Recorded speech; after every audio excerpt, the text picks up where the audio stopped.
Hi guys, welcome back to Guru Beauty. I'm Jodie and today I'm reviewing for you a new foundation from Rimmel London. It's the Stay Matte Liquid Mousse Foundation. So I think that this is a new formulation here. It says that it provides lightweight shine control. Comes in a really nice standard 30ml size but lightweight plastic tubing which will stand on its bottom, so you are getting the product going all the way to the end. You should be able to get the very most out of this kind of packaging. Very, very travel friendly. On the back it says that this product is a feather-light liquid mousse that blends flawlessly for natural looking all day shine control.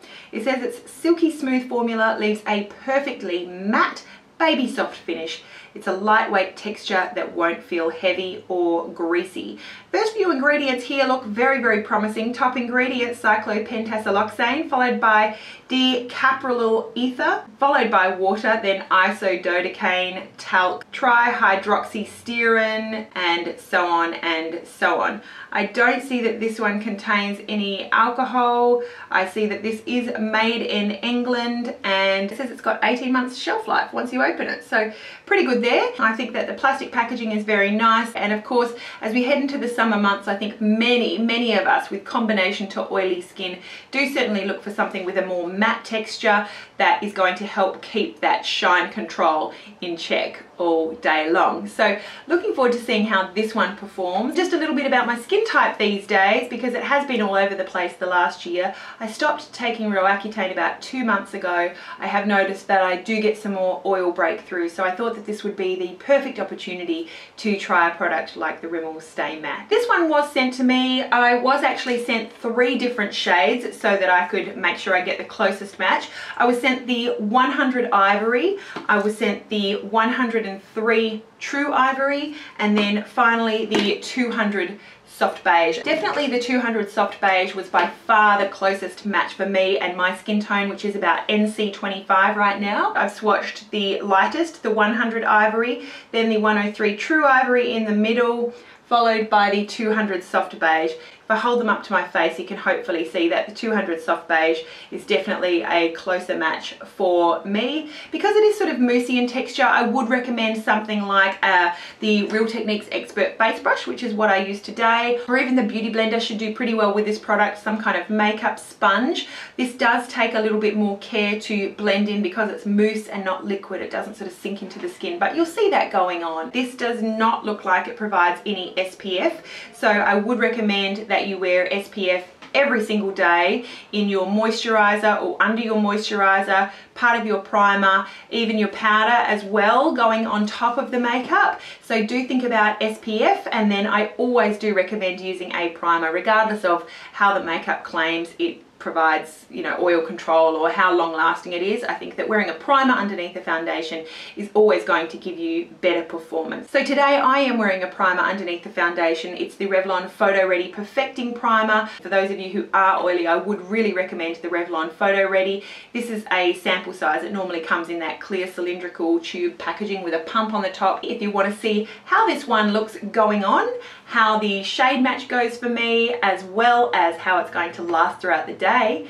keep on watching. I've already applied my skincare and my primer. This is what it looks like. It's very, very moussey, very lightweight feeling. I'm just going to use my Real Techniques Expert Face Brush and pick up some of that product, really sort of work it in on my hand to get it distributed around the brush, and then just start tapping it in all over my face. So you can see it's a pretty good colour match, and you can see it's providing some coverage as we work around the face.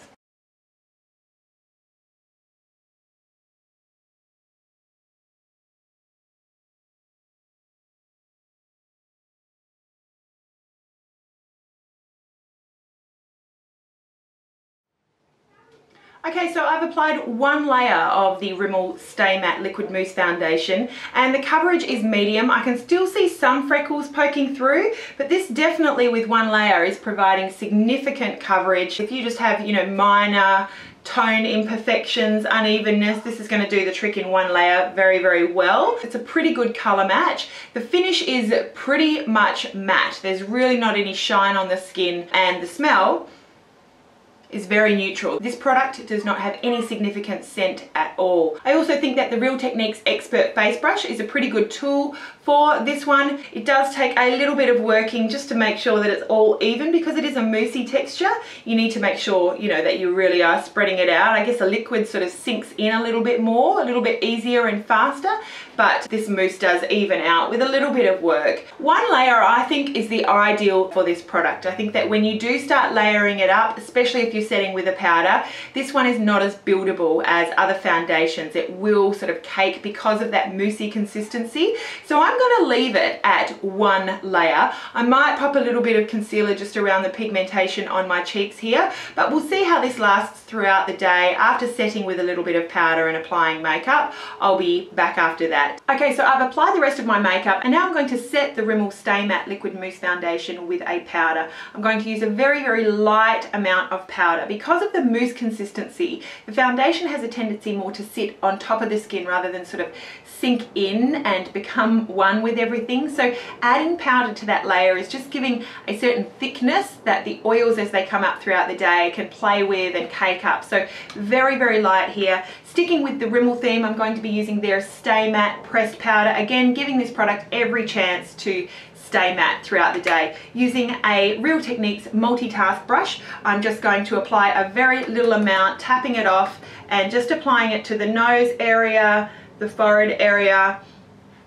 and down the center. Also just under the eyes to set my concealer. Okay, so now that the foundation has been on for probably about half an hour while I put on the rest of my makeup and set with a tiny bit of the Rimmel Stay Matte powder, I would say that the finish is definitely still matte. It's probably medium on my pores. It's certainly not making my pores look worse, but I don't think it's as smoothing as some of my other foundations. You certainly could put a specific pore minimizing primer underneath this. I wanted to use more of a mattifying primer, so I used that Revlon Photo Ready. Right now I'm pretty pleased with the color. I think you do really need to be careful with your applicator that you do a stippling motion, because as it dries you don't want to move the product around. It will start caking up as you move it around, and I think it is safe to stay with the one layer. So not as simple and easy as some other foundations, I think, because of that moussey texture. So we will see how this foundation, the Stay Matte foundation, stays true to its name throughout the day. I'll be back to let you know how it wore. So here I am after 9 hours wear of the Rimmel Stay Matte Liquid Mousse Foundation, and the foundation looks okay. Even though I topped it with powder, it felt like the foundation kind of keeps its mousse form, and it never really sets.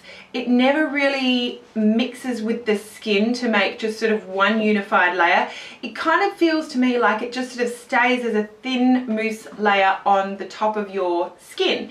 Now, I feel like it's kind of, you know, moderate with regards to my pores. It's mostly matte. I do have some oil breakthrough here at the end of the day, around my forehead, around my nostrils. I find that this does go cakey, even with carefully blending in, just using the one layer, being very, very light with powder and strategic in placement of the powder. I feel like it really does just sort of need another tapping with the fingers throughout the day, just to stop it looking cakey, just to sort of blend it back out again. I feel like there have been areas where the foundation has rubbed off. I think maybe because it doesn't feel like it actually sets. I think that any time that you touch it, lean on your hand, definitely some makeup is going to transfer. So this is one of those foundations I feel like that is just not setting and is prone to transfer. I think that this foundation is going to be definitely not one for those with dry, flaky skin because of its moussey texture. It would show up underneath flakes and that kind of thing, and make the dry skin look worse, and then its tendency to cake would certainly, I think, cause the makeup product to cake a little bit around the flakes or uneven skin texture. For those of you with oily skin, I don't think this is an amazing product at oil control. Yes, the finish is generally matte. Your oils will come throughout the day. You will certainly want to touch this product up.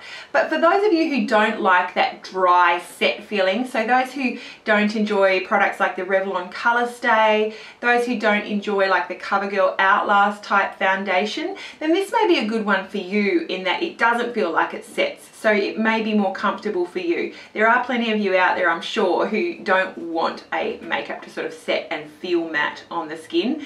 My preference is for those kinds of products. If I am going to go for a long wearing matte, I'm happy for it to set and not worry about it rubbing off and that kind of thing. But I think that there is a place for this foundation. It's certainly affordable, and I would say yes, it is lightweight. Yes, it's moderate in shine control. When I look at the claims on the packaging, I would say that it doesn't feel greasy. It doesn't feel heavy. It does feel like it stays like a mousse on your skin all day long. So that is pretty much it. That is my review. I hope that you enjoyed it. I would love to hear from you down below if you have tried this, if you liked it, if you didn't like it. Let me know what your thoughts are on the product and also what your skin type is and what you found. I'd love to hear from you, and so would many other viewers. Thank you so much for watching, guys. Have a beautiful day, and we'll see you all again really soon. Bye.